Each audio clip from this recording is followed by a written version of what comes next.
आप देख रहे हैं लाइव इंडिया हर पल। महापर्व छठ की महिमा अपार है। यही कारण है कि श्रद्धालुओं की आस्था भी अटूट होती है। छठ पर्व षष्ठी का अपभ्रंश है। कार्तिक मास की अमावस्या को दिवाली मनाने के 6 दिन बाद कार्तिक शुक्ल को मनाए जाने के कारण इसे छठ कहा जाता है। यह 4 दिनों का त्योहार है और इसमें साफ सफाई का खास ध्यान रखा जाता है। इस त्योहार में गलती की कोई जगह नहीं होती।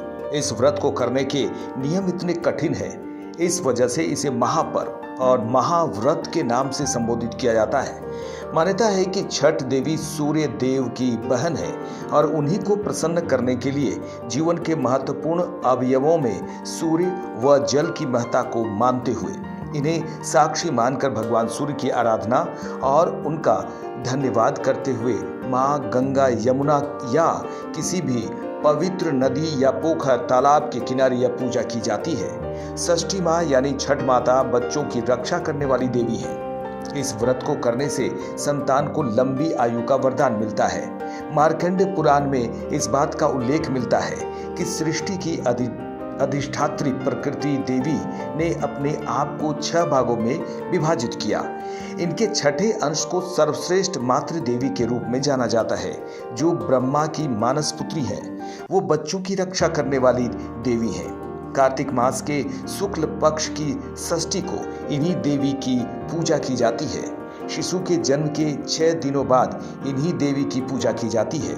इनकी प्रार्थना से बच्चे को स्वास्थ्य, सफलता और दीर्घायु होने का आशीर्वाद मिलता है। छठ व्रत कथा के अनुसार प्रियव्रत नाम के एक राजा थे। उनकी पत्नी का नाम मालिनी था। दोनों की कोई संतान नहीं थी।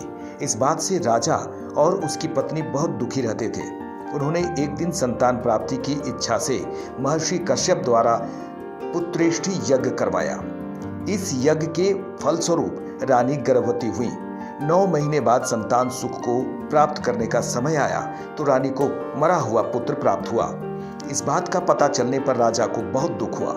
संतान शोक में वह आत्महत्या का मन बना लिए।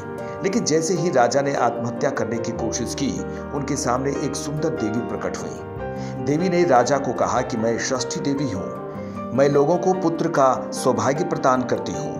इसके अलावा जो सच्चे भाव से मेरी पूजा करता है, मैं उसके सभी प्रकार के मनोरथ को पूर्ण कर देती हूँ।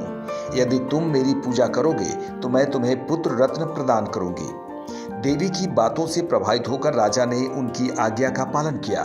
राजा और उनकी पत्नी ने कार्तिक शुक्ल की षष्ठी तिथि के दिन देवी षष्ठी के पूरे विधि विधान से पूजा की। इस पूजा के फलस्वरूप उन्हें एक सुंदर पुत्र की प्राप्ति हुई।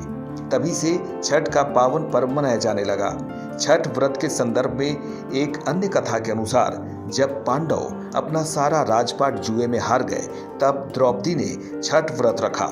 इस व्रत के प्रभाव से उसकी मनोकामनाएं पूरी हुई और पांडवों को राजपाट वापस मिल गया। पुराणों में इन्हीं देवी का नाम कात्यायनी बताया गया है, जिनकी नवरात्रि की षष्ठी तिथि को पूजा की जाती है। तो कहा जाता है महापर्व छठ की महिमा अपरंपार है और श्रद्धालुओं की आस्था अटूट है।